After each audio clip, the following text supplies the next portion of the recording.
Elliot Anderson အတွက် Man City ရဲ့ပေါင်122တန်းနဲ့ package နဲ့ကန်လန်းမှုကို Forest ဘက်ကနေပြီးတော့ပေးချလိုက်ပြီးဒီပေးချမှုအပြီးမှာတော့ United အနေနဲ့ရောဒီကစားသမားကိုခေါ်ယူနိုင်မှုအတွက်လက်လျှော့လိုက်ပြီလားတကယ်လို့လက်လျှော့လိုက်ပြီဆိုရင်ရောတခြားဘယ်ကစားသမားတွေကိုပို့ပြီးတော့အာရုံစိုက်ဖို့ရှိနေလေ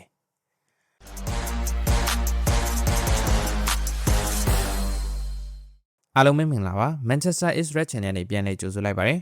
ဒီဗီဒီယိုလေးမှာတော့ United အနေနဲ့ဒီနေရာဒီပြောင်းရွှေ့ရဲ့ပြစ်မှတ်ကစားသမားတွေရဲ့တယောက်ဖြစ်တဲ့ Elliot Anderson ရဲ့ပြောင်းရွှေ့နဲ့ပတ်သက်ပြီးတော့လက်လျှော့လိုက်ပြီလားဆိုတဲ့သတင်းနဲ့ပတ်သက်ပြီးတော့တင်ဆက်ပေးသွားမှာဖြစ်ပါတယ်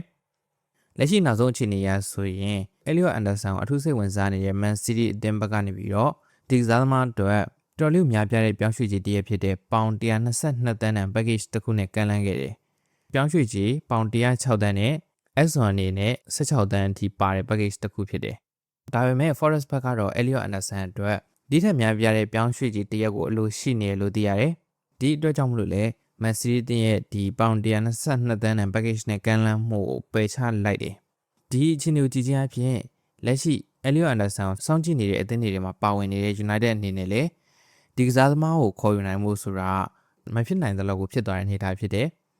ကစားသမားကိုယ်တိုင်လည်းပတ်ကွာဒီကိုလာမရှိတော့သည့်တိုင်အောင် Man City အသင်းကိုပြောင်းရွှေ့ဖို့အတွက်ပုံမို့ပြီးတော့အားတန်နေတယ်Man City အသင်းဘက်ကလည်းဒီကစားသမားအတွက်ဒီထက်ပုံမို့ပြီးတော့များပြားတဲ့ပြောင်းရွှေ့ခြင်းနဲ့ကန်လန်းလာဖို့ရှိနေတယ် Forest ဘက်ကလည်း Premier League ရဲ့စံချိန်တွေပြောင်းရွှေ့ခြင်းတရက်လောက်ထိကိုအလိုရှိနေတယ်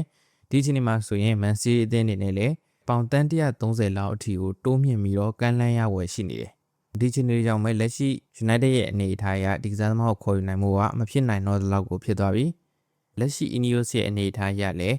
အသင်းဘက်ကနေပြီးတော့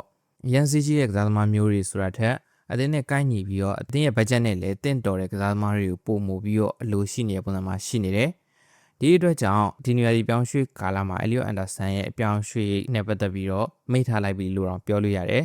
လက်ရှိအခြေအနေမှာဆိုရင်လည်း Elliot Anderson တခြားကစားသမားတွေဖြစ်တဲ့ Matheus Fernandes, Alex Scott ဒီလိုကစားသမားတွေကိုပို့ပြီးတော့ iron side နေပုံရတယ်ဒီအခြေအနေတွေကြောင့်လည်း United အနေနဲ့အခုလက်ရှိ iron side နေတဲ့ကစားသမားတွေကိုပဲပုံမှုပြီးတော့ iron side လာဖို့ရှိနေရယ် Elliot Anderson နဲ့ပြောင်းရွှေ့ရတော့မိထားလိုက်လို့ရပြီလို့ပြောလို့ရတယ်လက်ရှိပြောင်းရွှေ့ဈေးဝယ်အရာလဲအသင်းကြီးတော်များများကွင်းလက်ကစားသမားလိုအပ်ချက်ကမြင့်တက်နေတယ်ဒီချင်းလေးကြောင့်လည်းကစားသမားတွေရဲ့အသင်းတွေဘက်ကနေပြီးတော့သူတို့ရဲ့ကစားသမားတွေအတွက်ပြောင်းရွှေ့ကြီးပုံမှုရရှိဖို့ပုံမှုရတင်းခံလာကြတဲ့အနေအထားမျိုးတွေကိုလည်းမြင်တွေ့နေရတယ်